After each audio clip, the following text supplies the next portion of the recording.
All right, so in the last section of the lecture, we talked about how there were two considerations to keep in mind about why Truman is going to favor using the bomb rather than invading the home islands of Japan. The first consideration was that they had already been targeting civilians very brutally since February of 45. So the dropping of an atomic bomb was not as radical of a shift in terms of a moral shift as you might have expected. They'd already been targeting very brutally the Japanese civilians since February of 45. Number two, they are dealing with this reality that the Japanese government has confirmed its policy to resist unconditional surrender at all costs, to fight to the death, including the death of many, many, many of their own people. And they're looking at a very, the idea box came back on. They're looking at a very brutal campaign in the Japanese homeland, primarily, that's going to really decimate potentially the Japanese civilian population there. Very difficult thing to face, as well as losing many American lives. Okay, now Truman thus, and really also his cabinet, for them, if the decision is between dropping the bomb or invading the home islands, they're going to favor the bomb, right? That's of course what they do. But there was also a third option.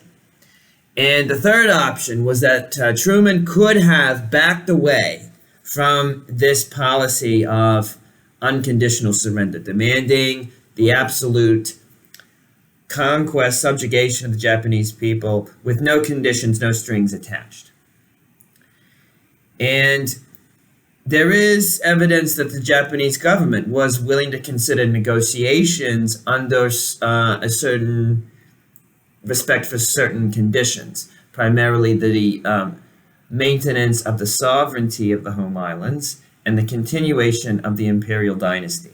And the emperor himself favored finding a negotiated peace. And there was a minority within the Japanese government that was a peace party that wanted to try to bring about peace, that wanted to negotiate for peace. And they were able to convince the majority, kind of the more belligerent majority within the Japanese government, that if we can try to get the Soviet Union to mediate between us, the Japanese, and the Americans, maybe that's a good thing, and the conditions will be that we maintain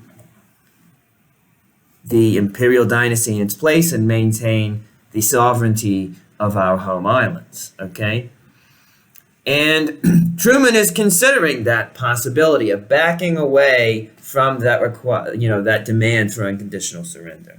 And the people around him are advising him that that would be political suicide, that the American people would feel betrayed and be outraged, first of all, if he did not demand that unconditional surrender, that FDR had first endorsed in 43, had confirmed at Yalta, okay? He was going to look like he was just appeasing the enemy, and that he was disrespecting the enormous sacrifice of so many brave Americans. And so Truman, at Potsdam, reconfirms with Churchill and with his ally in China, Chiang Kai-shek, the leader of the nationalist movement there. They confirm this demand that the Japanese will have to surrender unconditionally, no strings attached. That is the official Allied position, okay? And that's a problem, I think, from a moral perspective. That is a problem, because if there was a way out that you didn't have to kill hundreds of thousands of more civilians, isn't that worth it, right? If you could negotiate a peace, even with some conditions attached to it. And even if it would have meant political suicide, wouldn't that have been worth it? All right, but hindsight's 20/20, there you go. But we go forward with this policy of unconditional surrender, okay? Now, August 6th, 1945. The Potsdam Conference is over. Truman has recommitted himself to the policy of non-conditional surrender, and he is sailing in well, he's not sailing, but he's in a boat going back to the United States from Europe. And August 6th, about 15 minutes after 8 a.m. in the morning, the first atomic bomb was dropped on the city of Hiroshima. And it killed instantly 40,000 people, and within the next few days, it killed an additional 100,000 people. And they were dying from burns and from radiation in the days after the initial bombing. And the descriptions of it are horrific. People incinerated, their skin peeling. I'm not even going to go into that, but it's horrific, okay?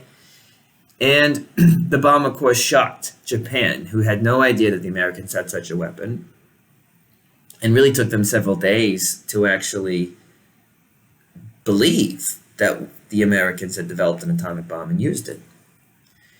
But it did give the emperor and that minority within the Japanese government leverage to push the belligerent wing of the Japanese government to come up with an offer of surrender.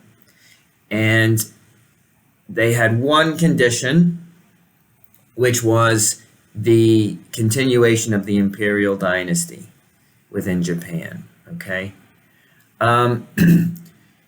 August 9th, a second atomic bomb is dropped on the city of Nagasaki, killing 70,000 people. The Japanese then tender their offer of surrender with that one condition, the preservation of the imperial house. They're waiting for the reply of the Americans. The Americans give them a little bit of an ambiguous reply, and they come to this kind of compromise saying, quote, that the authority of the emperor and the Japanese government to rule the states shall be subject to the supreme commander of the allied powers, end quote. So the idea there is sort of like, well, we'll let you rule, but we'll let you rule. Like, we'll let you rule. Like, it's under our authority. And so the belligerent wing of the party is upset with this. The emperor actually steps in, overrules the Japanese government, which is going to reject the offer. Emperor steps in and overrules that and says, we're going to go forward with the surrender. We're going to accept the offer. And there was a coup attempted to get the emperor out. It fails. And on August 15th, 1945, the Emperor of Japan surrenders to the United States. Victory in Japan Day. The war is finally ended. The American troops on Okinawa can hardly believe that it's happened, and they're firing rifles and shots in the air in jubilation. And unfortunately, those rifles kill about 7 men. Okay, but they themselves were going to be on the front lines of that invasion of the home islands of Japan, and they had seen firsthand how determined the Japanese soldiers were to resist surrender. They can't believe that the government has surrendered. They can't believe they don't have to go forward with this invasion of the home islands. They're so relieved. And in Reims, France, you also had the soldiers in the 45th Infantry Division. They were preparing for they were going to be convoyed over to the Pacific, and they were going to participate in this invasion of Japan. And they, of course, had just fought this bitter struggle in Europe, and they were tired, and they want to go home, and now they're going to have to go to the Pacific. And when they get the news that Japan has surrendered, they weep for joy, right? And as one man said there in Reims, France, he said, quote, "The killing was all going to be over. We were going to grow into adulthood after all," end quote. So there's just this sigh of enormous relief on the part of the Americans. These brave young men and women who've given up so much and had given up hope, really, of surviving into adulthood. This nightmare is finally over for them, and they can go home. And of course, they are going to grow up into adulthood, and they're going to live some of the most prosperous lives that in the history of Western civilization. You know, the United States is going to rise to levels of unprecedented prosperity in the post-war years. But this generation, their adulthood is also going to be overshadowed by the same instrument that wrought their deliverance in August of 1945, the bomb.